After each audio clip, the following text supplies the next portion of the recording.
ಪಟ್ಟಣದ ನ್ಯಾಯಾಲಯದ ಆವರಣದಲ್ಲಿ ತಾಲೂಕು ಕಾನೂನು ಸೇವೆಗಳ ಸಮಿತಿ, ವಕೀಲರ ಸಂಘ, ಸರ್ಕಾರಿ ಅಭಿಯೋಜನಾ ಇಲಾಖೆ, ಕಾರ್ಮಿಕ ಇಲಾಖೆ, ಬಾಲಕಾರ್ಮಿಕ ಮತ್ತು ಕಿಶೋರ ಕಾರ್ಮಿಕ ಕಾಯ್ದೆ 1986ರ ಸೆಕ್ಷನ್ ಅಭಿಯಾನದಡಿ ನೇಮಕಗೊಂಡ ಎಲ್ಲ ನಿರೀಕ್ಷಕರು ಇವರುಗಳ ಸಹಯೋಗದೊಂದಿಗೆ ವಿಶ್ವ ಬಾಲಕಾರ್ಮಿಕ ವಿರೋಧ ದಿನಾಚರಣೆ ಏರ್ಪಡಿಸಲಾಗಿತ್ತು.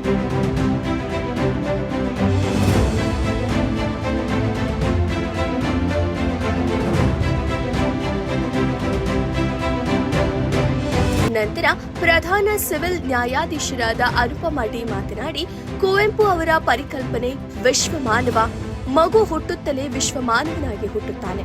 ನಂತರ ಜಾತಿ, ಧರ್ಮ ಎಂದು ವಿಂಗಡಣೆ ಮಾಡ್ತಾರೆ. ಸಂವಿಧಾನದ ಪ್ರಕಾರ ಪ್ರತಿಯೊಂದು ಮಕ್ಕಳಿಗೂ ಶಿಕ್ಷಣದ ಹಕ್ಕು ನೀಡುವುದು ನಮ್ಮ ಜವಾಬ್ದಾರಿಯಾಗಿದೆ. ಪೋಷಕರು ಮಕ್ಕಳನ್ನ ಬಾಲ್ಯದಲ್ಲಿ ಕೆಲಸಕ್ಕೆ ಕಳಿಸದೆ ಶಿಕ್ಷಣ ಕೊಡಿಸಬೇಕು. ಅವಘಡ ಸಂಭವಿಸುವ ಕಾರ್ಖಾನೆಗಳಲ್ಲಿ ಮಕ್ಕಳನ್ನ ಬಿಡಬಾರದು. ಜೀವ ಅತ್ಯಮೂಲ್ಯವಾದದ್ದು. ಪ್ರತಿ ವರ್ಷ ನ್ಯಾಯಾಲಯದ ವತಿಯಿಂದ ಬಾಲಕಾರ್ಮಿಕರ ಬಗ್ಗೆ ಮಾಹಿತಿ ನೀಡುತ್ತಿದ್ದೇವೆ. ಕಾನೂನು ಬಾಹಿರ ಕೆಲಸಕ್ಕೆ ಶಿಕ್ಷೆ ಇದೆ ಎಂದು ಎಚ್ಚರಿಸುತ್ತಿದ್ದೇವೆ ಎಂದು ತಿಳಿಸಿದರು. ವರದಿ ಡಿ ಮಂಜುನಾಥ್, ಗುಬ್ಬಿ.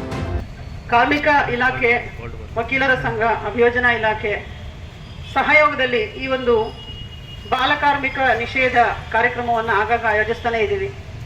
ಕಾರಣ ಇಷ್ಟೇ, ಮನೆಯಲ್ಲಿ ದುಡಿಮೆ ಮಾಡೋರು ಒಬ್ಬರು ಇಬ್ಬರು ತಂದೆ ತಾಯಿ ಇದ್ದಾಗ ಮಗನನ್ನ ಅಥವಾ ಮಗಳನ್ನ ಶಾಲೆ ಕಳಿಸೋದಕ್ಕಿಂತ ನಮ್ಮ ಜೊತೆ ಅವರನ್ನ ಸಹ ಕೂಲಿಗೋ ಕೆಲಸಕ್ಕೋ ಕರ್ಕೊಂಡು ಹೋದ್ರೆ ಒಂದು 200-300 ರೂಪಾಯಿ ಜಾಸ್ತಿ ಕೂಲಿ ಸಿಗುತ್ತೆ, ನಮ್ಮ ಬಡತನ ನೀಗುತ್ತೆ ಅಂತ ಆಲೋಚನೆ ಮಾಡೋರು ಸಾಕಷ್ಟು ಜನ ಇದ್ದಾರೆ.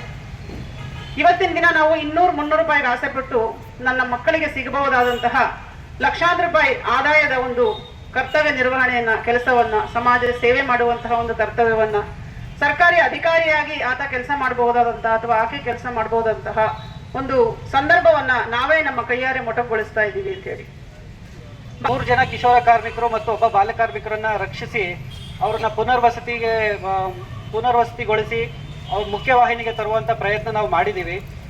ಈತ ಬಾಲಕಾರ್ಮಿಕ ಮತ್ತೆ ಕಿಶೋರ ಕಾರ್ಮಿಕರನ್ನು ನೇಮಿಸಿಕೊಂಡಾಗ ಆಗುವಂತ ಕಾನೂನು ಉಲ್ಲಂಘನೆಗಳು ಏನು ಅಂತಂದ್ರೆ, ಮೊದಲನೇದು ಅವ್ರಿಗೆ ನೀವು ಶಿಕ್ಷಣ ಒಂದು ವ್ಯವಸ್ಥೆ, ಶಿಕ್ಷಣದಿಂದ ವಂಚಿತರನ್ನಾಗಿ ಮಾಡಿ ನೀವು RTE ಕಾಯ್ದೆಗಳನ್ನ, ರೈಟ್ ಟು ಎಜುಕೇಶನ್, ಈ ಕಾಯ್ದೆನ ಉಲ್ಲಂಘನೆಯನ್ನ ಮಾಡಿರ್ತೀರಾ.